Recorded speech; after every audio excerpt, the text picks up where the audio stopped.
السلام علیکم ورحمۃ اللہ وبرکاتہ ان الحمد للہ نحمده ونصلی علی رسوله الکریم اما بعد۔ عربی زبان کیونکہ ایک انسان کے لیے، ایک مسلمان کے لیے بہت زیادہ ضروری اور علوم میں سے ایک اہم، اسلامی علوم میں سے ایک اہم علم ہے، جیسا کہ علماء نے اس کے بارے میں یہ کہا ہے کہ اس کا سیکھنا ہر ایک مسلمان پر حسب استطاعت واجب ہے۔ تو ہم پر بھی یہ چیز عائد ہوتی ہے کہ ہم اس کو پھیلانے میں اور اس کو پڑھانے میں حتی الامکان اپنی کوششوں کو جاری رکھیں۔ تو اس سلسلے کی ایک کڑی یہ بھی ہے کہ عربی کو اس کے گرامر کے حساب سے پڑھا جائے، جس کو ہم تدریس کا طریقہ بتا چکے ہیں، گرامر کا طریقہ کہ عرب کو فالو کر کے ان کے قواعد کو دیکھا جائے کہ وہ کیسے اس لینگویج کو بولتے ہیں۔ تو اللغہ العربیہ، عربی زبان، لغتن عربی میں لینگویج کو کہتے ہیں، العربیہ عربی۔ اب یہ زبان سیکھنا ہمارے لیے اس لیے ضروری ہے کہ اللہ تعالیٰ نے ہدایت جو آخری بھیجی ہے، چاہے وہ قرآن کی شکل میں ہمارے پاس آج موجود ہو یا حدیث رسول صلی اللہ علیہ وسلم کی شکل میں، یا اس قرآن اور حدیث کی شرح میں جو علماء نے باتیں بیان کی ہے ان کی کتابوں کی شکل میں موجود ہو، تو ہم نے اس زبان کو پڑھنا ضروری ہے۔ اب ہم یہ دیکھیں گے پہلے کہ اگر ہم نے اس زبان کو سیکھنا ہے تو پہلے یہ تو پتہ ہونا چاہیے کہ زبان ہوتی کیا ہے۔ تو اللغہ، جو وہاں سے ورڈ ہم نے لیا، یہ اصل میں ال اور لغتن، لغتن لینگویج کو کہتے ہیں عربی میں، اور اس کی ڈیفینیشن عرب نے یہ بیان کی ہے، الفاظ یعبر بها کل قوم عن مقاصدهم۔ یہ الفاظ ہوتے ہیں، ورڈز ہوتے ہیں، یعبر بها جس کی وجہ سے، جس سے ہر ایک، کل قوم ہر ایک قوم، ہر ایک نیشن ایکسپریس کر پاتا ہے، تعبیر دے پاتا ہے، ان مقاصدہم جو ان کے مقصد ہوتے ہیں۔ اندر سے آپ کو دل میں کوئی بات ہے، کوئی فیلنگ ہے، کوئی حاجت ہے، تو آپ اس کو اپنے ورڈز سے، اپنی زبان سے کچھ ساؤنڈ، پری ڈیفائنڈ ساؤنڈ نکال کر کے دوسرے بندے تک پہنچاتے ہو، جس سے اس کو کوئی آپ کی بات سمجھ آتی ہے۔ تو یہ عرب نے اس کو ڈیفائن ایسے کیا ہے، الفاظ یعبر بها کل قوم عن مقاصدہم، کہ یہ وہ الفاظ ہوتے ہیں کہ جس سے ہر کوئی قوم اپنے مقاصد کو، کچھ نے کہا ان مقاصدہم، کچھ نے کہا ان حاجاتہم، کچھ نے کہا ان اغراضہم، چاہے مقاصد ہو، چاہے اغراض ہو، چاہے حاجات ہو، جو بھی آپ کو ایکسپریس کرنا ہے، جو بھی آپ کو کنوے کرنا ہے، کمیونیکیٹ کرنا ہے، تو آپ انہی ورڈ سے وہ کمیونیکیٹ کرتے ہو۔ اس سسٹم کو ہم لینگویج بولتے ہیں۔ بات آئی الفاظ، الفاظ جمع ہے لفظن کی، تو ساری باتیں جو ہماری گرامر کی ہوں گی وہ اسی لفظ کے ارد گرد ہوں گی۔ یہی ورڈ ہم کو، عربک ورڈ ہم کو سیکھنا پڑے گا، پھر آگے جا کے اس ورڈ کی چینجنگز دیکھنی پڑیں گی، اس ورڈ کو کیسے ایک سینٹنس میں استعمال کرنا ہے یہی دیکھنا پڑے گا۔ تو جب ہم لفظ پر آتے ہیں، لفظ کیا ہوتا ہے، کیونکہ سٹارٹ ہم کو یہیں سے کرنا ہے، گرامر کی ہماری بنیاد یہی پر جو ہے پڑ رہی ہے۔ لفظ یہ کوئی بھی ساؤنڈ جو آپ اپنے منہ سے نکالتے ہیں اس کو لفظ کہتے ہیں، چاہے اس کا مطلب ہو یا نہ ہو، اس کو لفظ ہم کہیں گے۔ اب ساری باتیں ہیں اسی لفظ کے ارد گرد۔ جیسا کہ آپ دیکھ رہے ہیں، میں نے اس پر ایک مختصر سا یہاں پر ایک ٹری جیسا بنایا ہے، چارٹ بنایا ہے، تو آپ اس کو دیکھیں کہ یہی لفظ ہمارے پاس ہوگا۔ ہم نے اس کے ساتھ کیا کرنا ہے؟ لفظ جو بھی ورڈز آپ کے سامنے ہوں گے، چاہے ان کا مطلب ہو یا نہیں ہو، لیکن اس لفظ کی دو قسمیں ہوتی ہیں، کلمہ اور محمل۔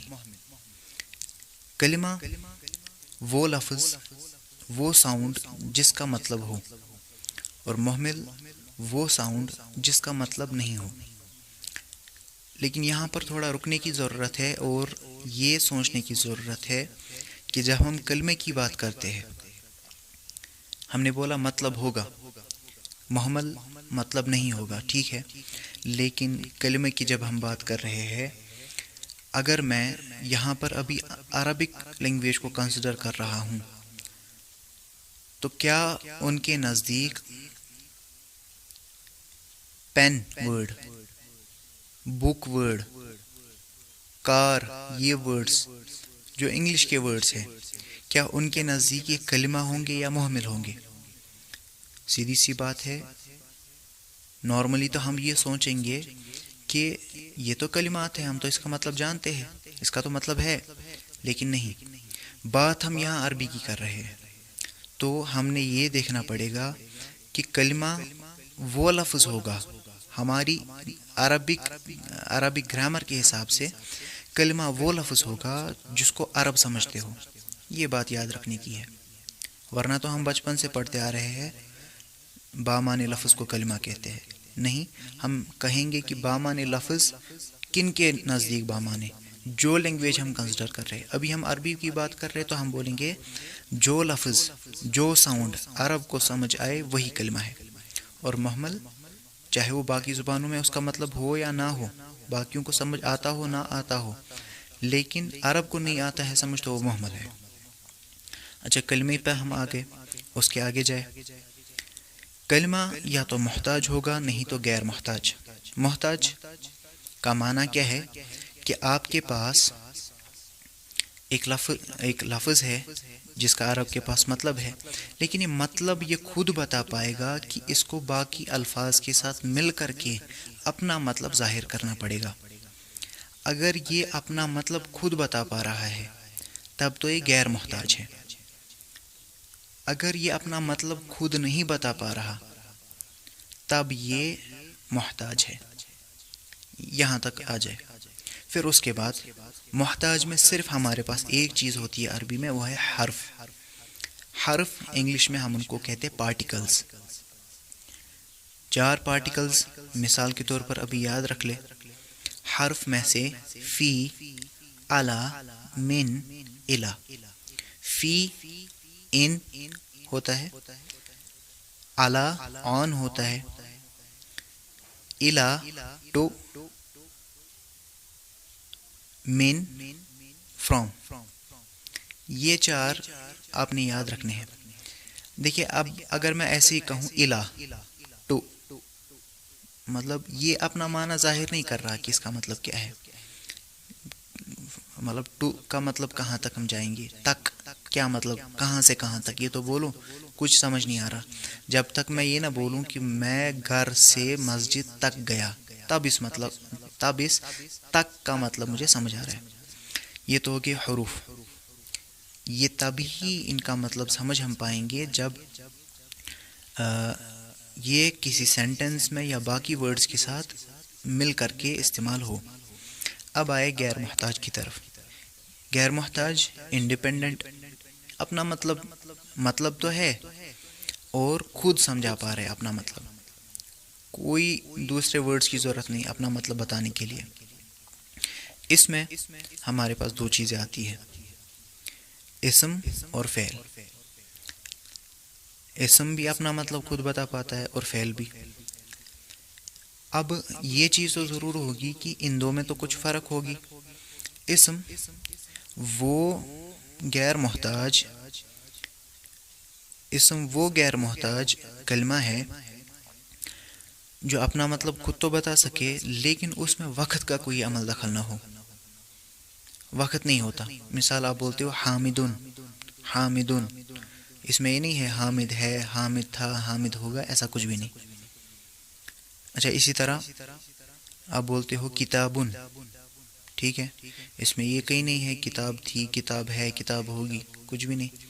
کتاب میں صرف یہ سمجھ ہم کو آ رہا ہے کہ یہ کسی چیز کا نام ہے، اس میں کوئی وقت کا کنسپٹ نہیں۔ لیکن فعل میں جب ہم آئیں گے، فعل میں تینوں زمانوں میں سے کوئی ایک زمانہ آپ دیکھیں گے، آپ کہتے کھایا یا نکلا، گیا کے لیے عربی میں ورڈ استعمال ہوتا ہے ذہابہ۔ اب اگر آپ اس پہ دیکھیں گے، غور کریں گے، ذہابہ گیا، تو یہ کب کی بات ہے؟ یہ تب کی بات ہے جو بات کر رہا ہے اس کی بات کرنے سے پہلے کا یہ جو ہے کام ہے۔ سیدھے ہم کو سمجھ آ رہا ہے اس میں وقت کا کنسپٹ ہے۔ گیا، جا رہا ہے، جائے گا، کھا رہا ہے، کھائے گا، اس میں کھائے گا، اس میں ہے فیوچر، مستقبل۔ تو یہ جہاں پر بھی آپ کو یہ لگے کہ کسی بھی ورڈ میں وقت کا کنسپٹ ہے تو فعل ہے، وقت کا کنسپٹ نہیں ہے تو اسم ہے۔ اگر خود مطلب بتا پا رہا ہے تو غیر محتاج ہے، نہیں بتا رہا تو یہ حرف ہے۔ اچھا، اب ہم دیکھیں گے کہ کوئی بولنے والے بھی بولتے ہیں اسم کیا ہوتا ہے؟ اسم ہوتا ہے نام۔ حالانکہ عربی میں ایسی ڈیفینیشنز نہیں ہے۔ عربی میں جب آپ نے کوئی بھی چیز ڈیفائن کرنی ہو، مثال کے طور پر اسم کو ڈیفائن کرنا ہے، آپ بولیں گے یہ وہ لفظ ہے جس کا مطلب عرب کے پاس ہو، اپنا معنی خود بتا پائے اور وقت کا عمل دخل نہ ہو۔ ایسے آپ نے ڈیفائن کر کے آنا ہے اوپر سے نیچے تک۔ فعل یہ وہ لفظ ہے، ہم یہ بھی کہہ سکتے ہیں یہ وہ ساؤنڈ ہے جس کا مطلب عرب کے پاس ہو، اپنا مطلب خود بتا پائے اور اس میں وقت کا عمل دخل ہو۔ یہ چیز ضروری ہے۔ اسی لیے ہمارے پاس عربی میں پارٹس آف سپیچ صرف 3 ہیں، ورنہ اگر ہم انگلش یا اردو کی طرح جو ہے کلاسیفائی کرنے لگے تب تو پارٹس آف سپیچ ڈیفرنٹ آ جائیں گی۔ یہاں پر صرف 3 ہے اور بیسس کیا ہے؟ کلاسیفیکیشن جو ہم نے ابھی کی ہے۔ یہ چیز اگر ذہن میں بیٹھ گئی تو پھر آگے تک ہم انشاءاللہ تعالی جا سکتے ہیں۔ اور ہمارا کام کیا ہوتا ہے عربی میں؟ اسی اسم کو پڑھنا، اسی فعل کو پڑھنا اور پھر اسی حرف کو پڑھنا، پھر ان تینوں کو ملا کر کے مرکبات بنانا تاکہ آگے بات کر سکے، سینٹنس بنا سکے۔ ان اسم کو کیسے اسم کے ساتھ ملائیں گے تاکہ بات ہو سکے، فعل کو کیسے اسم کے ساتھ ملائے تاکہ کوئی بات ہو سکے، حروف کو کہاں ایڈ کرنا ہے، کیسے ایڈ کرنا ہے، یہی ساری باتیں ہوتی ہے جو مرکبات اور جملے بنانے میں ہم استعمال کرتے ہیں۔ لیکن تب تک انسان آگے نہیں بڑھ سکتا جب تک اس کو پورا پتہ نہ ہو اسم کیا ہے، فعل کیا ہے، حرف کیا ہے۔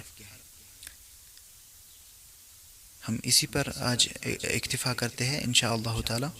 آگے کے ہم اسباق میں اسم کو اٹھائیں گے اور اسی پہ بات کریں گے۔